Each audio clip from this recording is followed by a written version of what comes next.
afternoon. For those of you who don't know, my name is Maya Karen. I run a fashion blog called Classically Kept. It does feature luxury, contemporary, and how to style, and now natural hair care.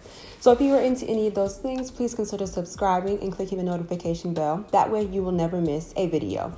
So today is going to be day 4 or episode 4 of Hair Talks. Y'all really seem to like these. You put your experiences in the comments, which I think is really helpful for other people who may be going through this or who may have experienced it themselves. So just like the third Hair Talk did ruffle some feathers, I'm pretty sure this one is going to ruffle some feathers as well. We are going to be talking about hairdressers and natural hair.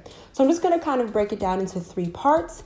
Get comfortable, put the kids to bed. Well, I'm putting this up in the morning, so maybe you're watching this when you're able to get something to drink, get a snack, close your door or whatever, and just really get into the video. So I'm just going to kind of break it down into 3 parts. I'm going to break it down to my hair horror story. I'm going to break it down to where I think the issues are when it comes to hairdressers, and then just some tips and some takeaways of things to look out for. Okay, so let's go ahead and get started. Okay, so first, my hair horror story. I am not trying to dethrone the queen. Her name is Treya. If you have ever watched I'm Back with a Horror Story, that's her. I'm not trying to take that away from her. First, I just kind of want to open the video up as to my hair horror story. It happened in 2014. This is the number 1 reason and the number 1 experience as why I decided to start doing my own hair. Since 2014, aside from my wedding, which was in 2021, no one else has touched my hair since 2014, okay? So I would say that I had probably been natural for a good 4 years. I will link down below in the comments my entire natural hair story. So it's 2014, and I would say by this time, like I said, I had been natural for a good 4 years. And I had made the decision that for my birthday, because my hairversary is December 22nd, 2010, the day right after my birthday. So I had decided that I just kind of wanted to, start getting my hair done or my hair straightened around the time for my birthday. I was in Philadelphia. It was 2014. I was on an assignment, and I started to look up hair salons. I was working in Philadelphia, but we were right on the border of Delaware. I saw a hair salon that was very close. They did late appointments. So I called them. I had a conversation with them. I said, listen, this will be my first time coming in. I said, I don't really know you. I said, but I asked you specifically. I said, do you do natural hair? She said, yes. I said, do you have any natural hair clients? She said, yes. Okay. Now, in 2014, I wasn't really someone who was on social media, whether it was Instagram, Facebook, TikTok wasn't around, Snapchat wasn't around. I just wasn't in tune with social media, so I didn't really look anything up. I asked the questions that I thought I needed to ask, and I was done with it. I set my appointment. I got off work at 5:30. I was so excited because I just kind of wanted to see my hair growth, how my hair had been growing. I just kind of wanted to see how long it was, something different, just to kind of, run my hands through my hair, for a change. So I get there, and there was already red flags. Red flags always pop up. And of course, in hindsight, you start to see them and you start to see them and you start thinking back and it's like, okay, yeah, that was definitely a red flag. So I walk in, and the first red flag was the person that approached me, or the person that said that was going to be doing my hair, was not the person that I spoke to on the phone. Okay. That was the first red flag. The second red flag is even in 2014, I was wearing my hair in semi-mini twists because I was traveling, and it was just really easy for me to put my hair back into a bun with twists. So the night before, I had actually started taking out my twists. So I would probably say from right here to right here, they were gone. And then from right here to right here, they were gone. So I only had a small portion in the back that needed to be taken out. So I just slicked my hair down and put it in a bun. So when I get there, I'm taking out, because she had someone else in the chair. My appointment was at, I believe, 5:45. It was 5:30. I was excited, so I wanted to get there on time. I'm sitting there and I'm taking my twist out. So I get in her chair, and I kid you not, she takes the world's smallest rat tail comb. Not even a wide tooth comb. The pink ones that you see at the hair salon or at the hair beauty supply store, or the orange ones, the infamous orange ones, not even something like that, or not even one of the bigger rat tail combs that has spaces. She takes like the world's smallest rat tail comb and proceeds to detangle my hair. Now, if you are natural, then you know this. If you're not natural, you might not know this. But when your hair has just been freshly taken out of twists, mini twists that have been in your hair for 2 weeks, you do not just take a comb and just start detangling your hair. I myself never, ever, ever, even when I was starting out, one of the things that I was told not to do, especially if your hair was in mini twists, or really just in general, was to never detangle your natural hair dry. That was one of the first things when I went natural and started doing my research. That was one of the first things that I was told never to do. So after she realizes that it's not working, mind you, she didn't even section my hair off. She just went in the back and just started going to town. I don't know if she thought that she was speaking really low or if she thought I could not hear her, but she walks over to the manager of the salon and she goes, "I can't do this." And the manager turns and looks at her and is like, "What do you mean you can't do this?" She was like, "I can't do this." So the manager rolls her eyes and tells her, I think, to go sit down, go take a break, or to go into the back room. The manager leaves her client to come over to me and attempts to do the same thing. And at this point, I can literally hear my hair snapping. I can literally hear it snapping. I was like, okay, I really want to get my hair done. I've already, set the appointment. I'm here. Let's just keep going, okay? So then she brings me to the wash bowl. Doesn't section my hair, doesn't do a pre-poo, doesn't do any of the things that you should normally be doing when it comes to natural hair. We're sitting down, my head is in the bowl, and again, she takes maybe like the world's second smallest rat tail comb and just starts going to town. She puts a little water, she sprinkles a little water on it, then she starts doing it again. And again, like I said, I could literally hear my hair snapping. I wasn't crying, but the tears were starting to form because I'm just sitting here thinking, since 2010, I have been taking care of my hair. I've been keeping up with my ends. I've been watching videos. I've been doing research. I've been very intentional with the way that I've been doing my hair. And within 10, 15 minutes, someone else has come in and destroyed my hair. So she finally finishes washing my hair. And at this point, I know I'm not bald. But at this point, I just feel like I'm bald. And I was like, you know what? This is the time for either to me to follow through with this appointment or for me to say something. And when she sat me down in the chair with my hair wet, I just looked at my hair and I knew that my hair was damaged. I could just tell that it was. So I'm sitting there looking in the mirror with my hair wet. Now, mind you, I'm in Delaware, so it's like, it's cold. And I'm sitting in the mirror and I was like, you know what? I said, I don't mean any disrespect. I said, but we're going to have to stop right here. I said, I will pay you for your time. I know it's 20 degrees outside. Give me like a shower cap and I'm done. Like I can't sit here and do this anymore. Because at this time I also had probably one of the worst headaches that I had ever had. Okay. So I go home, I wash my own hair. And I didn't blow dry it. I washed my hair. I did what I normally do. I did my, and if I had pictures, I would show y'all. Pictures always say 1,000 words. But again, I wash my hair, I detangle it, do all of that. I'm standing in my bathroom at my apartment. I'm just looking at my hair. It was so uneven. It was so broken off. Like I said, I didn't cry. I was on the cusp. I was at home by myself. So, no one would have known. And again, this, hair might be vain for some people. It is a very sensitive subject in the Black community. But for me, it was just the fact that I had taken so much pride in my hair for the past 4 years. And someone literally came in and just destroyed it.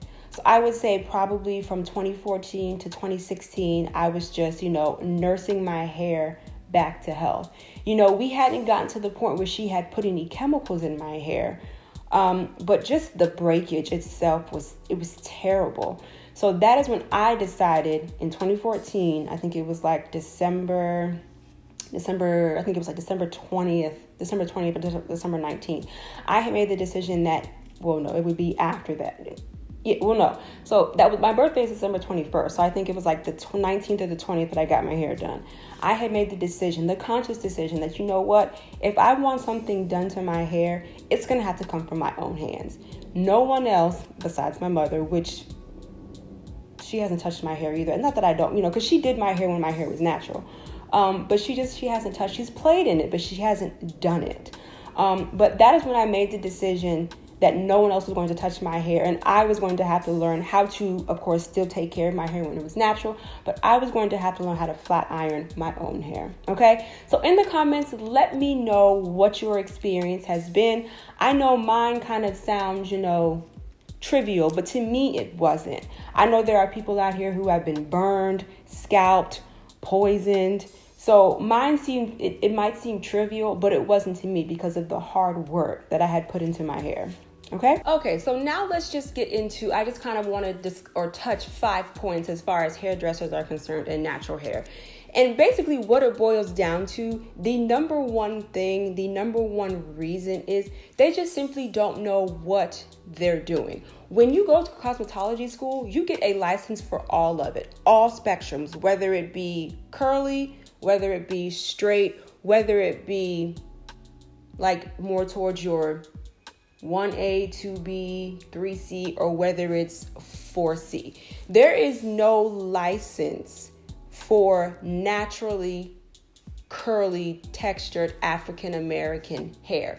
Once you get your cosmetology license, that's it. There is no distinction. Now, I don't know whether or not, let's hit your big New York, Atlanta, Florida, Tejas, and California. I don't know if someone has come up with a school for more knowledge, but there is no license distinction between, and I'm not even saying like regular hair, like 2B hair and 4C hair. Once you have your cosmetology license, that's it. Now, if you are a part of the natural hair community, then you will know that there has been this large sweep, or there has been this large movement as far as Black women going natural. And I feel like really when it comes to hairdressers, they have 3 options. You have this client that you've been doing their hair, maybe say for the past 5 or 10 years. They call you one day and they say, hey, listen, I've been doing research and I want to go ahead and I want to go natural. There's only really 3 options, because from a business standpoint, that hairdresser wants to keep their client. I have no issues with that. We all set up businesses. We all have jobs to pay bills and to live our lives. That is our livelihood. I have no problem with you wanting to keep your client, but you need to do your due diligence and learn how to do that, or unfortunately, just let them go as a client. Be honest with them. So of course, that person calls you and they say, hey, I'm going to go natural. You have 3 options. The first one would just to be bow out and give her support and say, listen, I'm not experienced with that, but I wish you luck. I know it will be beautiful. The second option would be, hey, listen, I don't know what I'm doing, but come back to me in about 6 months. You might lose them as a client. But again, being honest and upfront, come back to me in 6 months once I've taken a couple of courses and we can figure out the hair situation, okay? And really the third option is just to simply lie about it and say, yeah, girl, I do natural hair. The next time you come, we'll go ahead and get started, when you really have no clue what it is that you are doing. And I think that that is so deceptive, because again, in my situation, I felt without social media, I felt as though that I had asked all of the questions that I needed to ask, and I wasn't operating under the circumstances that when I asked you these questions, you were just going to flat out lie to me. That didn't cross my mind, because here it is, and let me go ahead and say this as far as hairdressers are concerned when it comes to me and myself, because this is even when I was younger, and this is how my mother does. This is how she operates as well. I have no problem. And there's a running joke in my family that all of my nutrients goes to my hair. Okay. I joke a lot about, feeling bald when I first wash my hair, and my twists when they dry, they're just like so short and so stumpy. But I know that I have long hair, and I know that I have a lot of it. I have no problems once a year or twice a year paying a hairdresser, a natural hairdresser who knows what they're doing, upwards of anywhere from $150 to $200 plus tip, but you have to know what you are doing, which means I want you to care for my hair as if I were caring for my hair at home. I want you to detangle it. I want you to part it. I want you to pre-poo it. I want you to detangle it. I want you to do all of the things that you know you're supposed to do when you're dealing with natural hair. But that just falls back on the fact that you don't know what you are doing. You cannot treat natural hair and relaxed hair the same. You cannot have the same procedures. Sometimes you can't even have the same products, okay? And I think that's just really kind of what it boils down to. Hairdressers do not know what they are doing when it comes to natural hair. And there's nothing wrong with that. But if your client has made a conscious decision to go natural and you have no clue as to what you're doing, I think you just need to let them know and say, hey, that is not my area of expertise, but let me recommend someone to you instead of thinking about losing your bag, okay? The next thing, which I didn't even know this was a thing until I started seeing all these horror stories online, which I find absolutely horrendous. And to me, honestly, especially if this is done to a child, could be a criminal act. But the next thing I want to talk about is sneaking a relaxer into a natural person's conditioner. From what I understand, they're not doing it during the shampooing. They're doing it during the conditioning because, for deep conditioning or for conditioning, it has to sit in your hair for anywhere from 15 to 30 minutes. I think the fact that as a hairdresser, you provided a service or did something to someone's hair that they did not ask for, I think that is absolutely horrendous. And it's really like, how dare you? Because I know there are a couple of scenarios that I've heard. I've heard that, a person who is natural has come to their hairdresser very open and honestly and say, listen, I've been doing the natural thing for a couple of years. I now want to go back to relax. That's fine. Both parties are fully aware of the conversation, the consultation, and you go ahead and you relax that client's hair.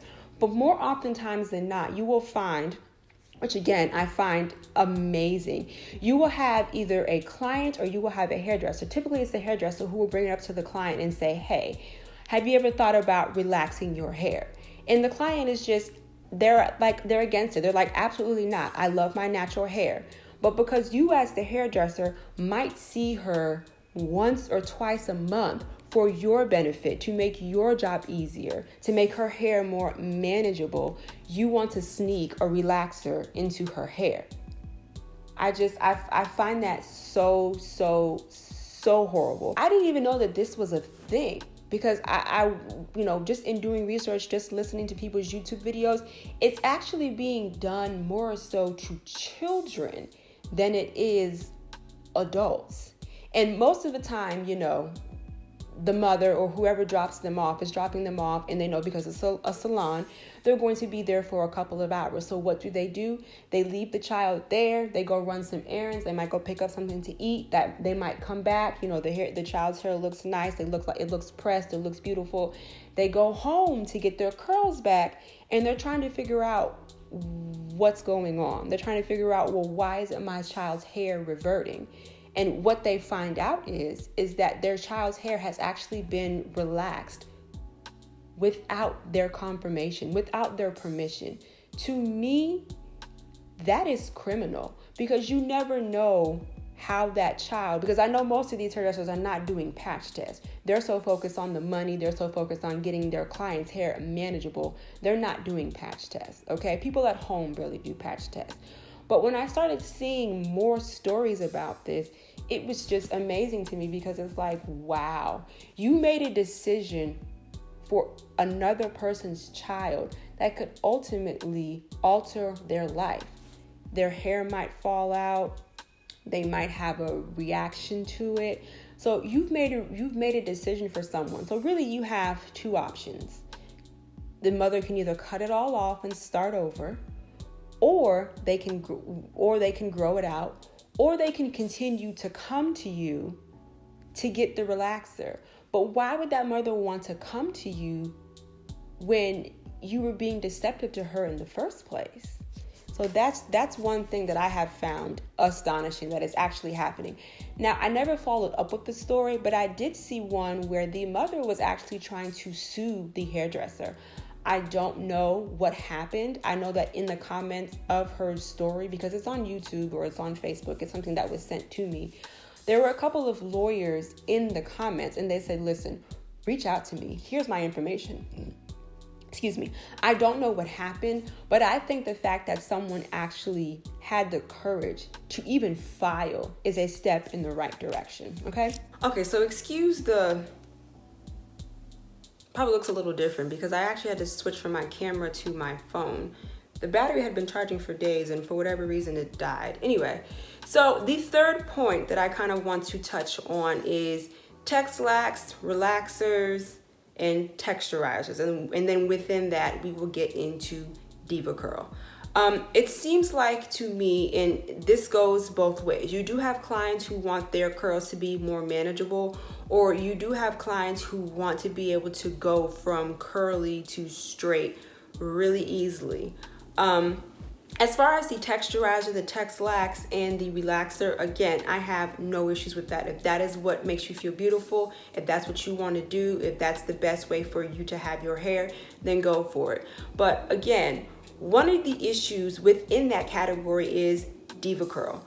I didn't read too much on it because for me, I don't follow hair fads or hair trends, especially when it comes to quote unquote new products. And I will just go ahead and put them out there as well. I am not a cosmetologist, but my father does own a barbershop and a barber college. So yes, I almost did get my barbering license. I know all of that stuff. I just never went to go get my license. If your hairdresser has you coming back bi-monthly, weekly, once a month, if your hairdresser has you coming back for a process, not for like a cut and trim or what we used to call them back in the day, a doobie, or for a blowout, if they have you coming back monthly, like on a regimen, if they have you coming back monthly, whatever they're using in your hair has chemicals in it. And the reason why I'm bringing that up is because of Diva Curl. Again, never used it, but when I was on YouTube, it kept popping up on my feed about Diva Curl lawsuit. And from the first thing that I understood, Diva Curl is basically two parts. You have the Diva Curl cut, and then you actually have the Diva Curl products. Now, from what I understand, the Diva Curl products are actually in lawsuit, or people that have been having horror stories. I think you can get the Diva cut without the actual Diva products. Basically, the Diva cut or the Diva Curl, whatever, is just a cut that you get to form or to shape your fro or to shape your hair. The Diva Curl products, and I think the reason why people are, putting up their experience is because those products have sodium hydroxide in them. If you don't know, sodium makes your hair fall out. Sodium is salt. So from what I can gather, the first thing is that it was not necessarily making people bald, but their hair was falling out. They had like scalp irritation. But the other thing that was happening is that people were noticing in the beginning their curls were quote unquote popping, but then they started to notice that their curls were not looking the same. And that's why I was saying in the beginning, if your hairdresser has you coming in for a process, there's chemicals in that you might not know about, or that really require a licensed cosmetologist to handle. Because the other thing that I understand or understood from Diva Curl, and I could be wrong, please correct me if I'm wrong. In the beginning, you had to be a licensed cosmetologist to actually purchase the kit or the system. And then what was happening is hairdressers were sending their clients home either with that product, or I think it was a line that was right below that to help maintain it at home, okay? But like I said, from what I understand, the actual initial kit, you had to be a cosmetologist to purchase, and then they would send you home with like maintenance products. But the maintenance product is actually what was doing things to people's hair. That's one of the reasons why I do not hop on fads, because the very first thing that I thought when people's hair was falling out and when there was sodium hydroxide in the products, those products were not supposed to be taken home, okay? So be wary of that. The next thing, which, you know, people sometimes look over, and I have looked over myself when it comes to just in general as people and relationships with, you know, realizing this, it's just jealousy and hate. You know, there is like this running joke, or there's always like this running joke. It's like, well, you know, make sure you know what your hairdresser's hair looks like, or, you know, every single time you go to her hair salon, does her hair look jacked up? It can go either way. Sometimes a hairdresser's hair on her head is a representation of what she does or what she's doing, or she could be experimenting, okay? Or it could just truly be a representation of what her hair looks like, or what she does, because it's the exact same thing with nail techs. You might go in and your nail tech has crazy looking nails. They're always looking for different ways and different processes to do on their nails, okay? But simply just jealousy and hate. They might just be jealous of your hair, and that's just really what it boils down to. What's the term? Frenemy? You can tack that onto your hairdresser. They might simply just be jealous of you. They might be simply jealous of your hair, your length, your thickness, your texture, your color. Who knows? It's just jealousy. They're jealous. Maybe they think they will never be able to grow their hair like that. Maybe they think that their hair will never be able to look like that, okay? The next one that I want to touch up on really quickly, because I don't have any experience with this, but I have heard stories about it, and I'm just going to call it juju. I'm going to call it roots, people putting roots on you, and juju. I've heard stories about people going to their hairdresser and they feel like, you know, when they leave, they don't necessarily feel right. I'm not into that. I'm just putting this in this video because that's one of the points that I have come across. So I'm gonna leave it at that. Juju, rooks, hex, curse, I don't know. But there have been stories out there about people, again, going back to jealousy, that, you know, when they leave their hairdresser, or every time they leave, they just don't feel right, and it takes them a couple of days to get with it. And then they sort of notice that their hair starts to fall out or get shorter, or they start having issues with their hair. I'm gonna leave that one where it is because I don't know anything about that. From what I know, the hairdressers that I have had, they've been very helpful. Now, this is when I was relaxed, because I just said in 2014 that was my last time going. They've been very helpful, so I can't speak on that. But there are stories out there about people putting juju, rooks, and hexes on people's hair, okay? Now, let's get into a couple of takeaways. And I have 3. Very easy, very simple, very straightforward. The first one, you're not gonna like it, but it's the truth. And I'm simply going to say, speak up or be bald. That's just what it boils down to. Speak up or be bald. I am not a very confrontational person. I don't like arguments. I don't like drama. And I would say back in 2014, and I'm still working on it to this day, is speaking up for myself. But like I was saying to you in the beginning when I was talking about my hair horror story, my pride and joy was my hair. I was taking care of it. I was getting better at it every single day for 4 years. And then I just had someone come in within 10 to 15 minutes and destroy my hair. Speak up or be bald. And I think a lot of times, especially when it comes to a hairdresser, they're the professional, right? When you go to a lawyer, they're the professional, right? When you go to a doctor, they're the professional, right? So you don't want to question them because you are coming to them because that is their area of expertise. But again, with all of the horror stories that are going on with a lot of African American women or Black women, however you identify as, or a woman of color, or a brown person, chocolate, almond, you know, whatever, however you identify. A lot of women, I mean, there is a movement going on as far as Black women embracing their natural textures. And unfortunately, you have a lot of hairdressers who either miss the wave, don't want to get on the wave, who just don't care and want to secure their bag, where they're just telling their clients, yes, I do natural hair. And once you get into the salon, it's been made very clear that they do not have any natural clients. But oftentimes, once you realize that, unfortunately, it's too late, okay? So speak up or be bald, all right? The next one is do your research, okay? Like I said, back in 2014, I was not really into social media. I am on social media because I'm trying to build an empire. I'm trying to build my brand. I'm trying to get my products and things and my voice out there.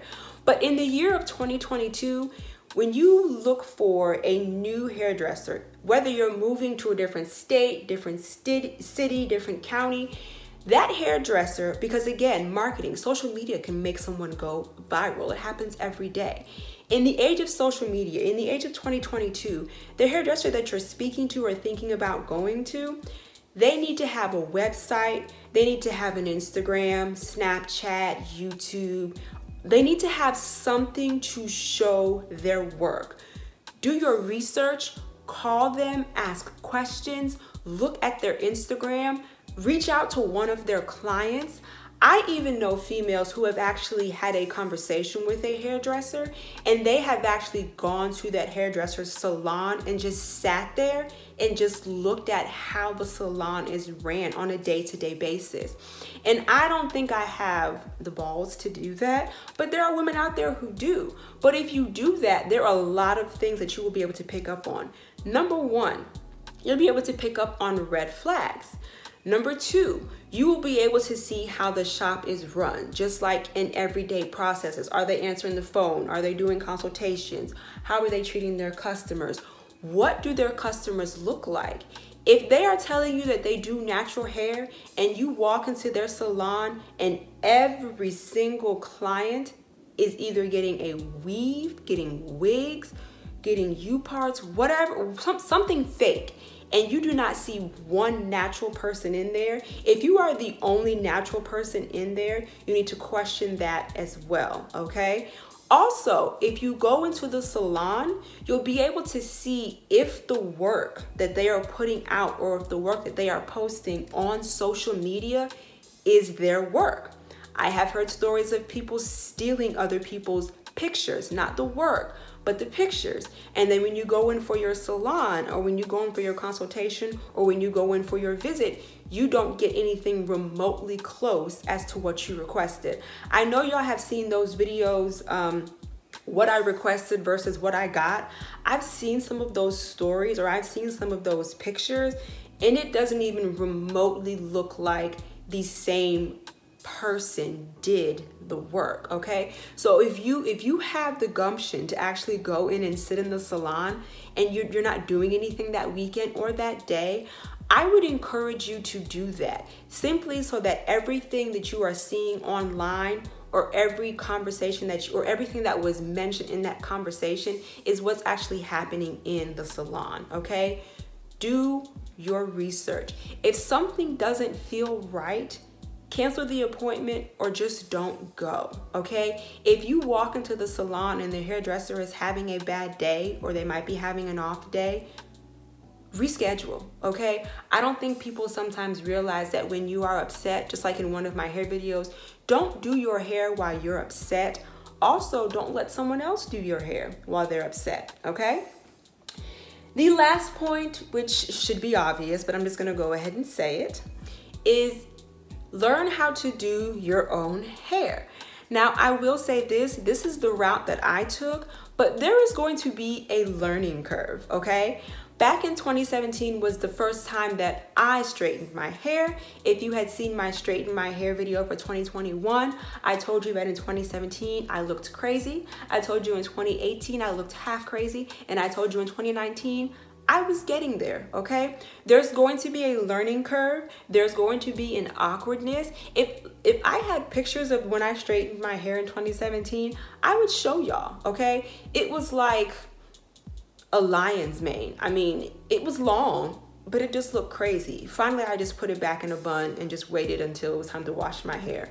But there's going to be a learning curve, but there's also going to be a sense of joy. There's going to be a sense of no stress. Because you're doing your own hair, You know whose hands have been in your hair. You know what products are being used. No one is going to be able to slip anything to you, you know, unless you bought something like a product from like this ridiculous website that gives you like the world's most ridiculous results, or you know, 6 inches of hair growth in 2 months. I mean, ridiculous stuff like that. But you will know every single thing that is going on with your hair. You will know what's making your hair shed. You will know what's making your hair shine. You will know what products you are not friends with. You will know what hairstyles are not your friends. Case in point, Miss Jessie and I are not friends. Wash and Goes and I are not friends. You will start to learn things because you will have to be dependent upon yourself to know and realize what is going on with your hair, okay? So like I said, there will be a learning curve, but I think you will appreciate, and you will also appreciate your hair more, okay? When you start doing your own hair and when you start learning what your hair does and does not like. Okay, so like I said, I know this is probably going to garner a lot of comments in the comment section. I just ask that you be respectful. If you are a hairdresser and you are watching this video, I have no problems with that. Comment down below. Let's start a conversation in the comments. Tell me your hair horror story, no matter how small, no matter how big, because experiences are relative. Again, like I said, my experience might be trivial to someone else, but I knew that once I sat in that chair and she turned me around when my hair was wet, I knew that my hair was damaged. Not chemically, but I could tell that it was damaged because she took it upon herself to take the world's smallest rat comb and try to detangle my hair. But in the comments, just let's start a conversation. If you're a hairdresser, like I said, these are my experiences, these are my points, these are my things. If you think I'm crazy, that's fine. If you think what I'm saying is a lie, it's fine. Put it in the comments. Put how you feel in the comments. Man, woman, boy, girl, I have no problems about it. When I do my hair videos, especially these hair talks, they're my experiences, they're my takeaways, they're my tips, they're my tricks. Somebody else could have a completely different experience. Somebody else could have gone to a hairdresser and has continued to go to that hairdresser, whether they're relaxed or natural. You do have hairdressers out here who do know what they are doing. That's not where my problem lies. My problem lies with the hairdressers who don't know what they are doing and will not admit that because they still want to keep money in their pocket, okay? I just want to remind you that here on YouTube, I do upload videos every Wednesday and Sunday. And then of course, you know, right here, I'll put my Instagram handle. Thank you so much for hanging out with me, you guys. Bye.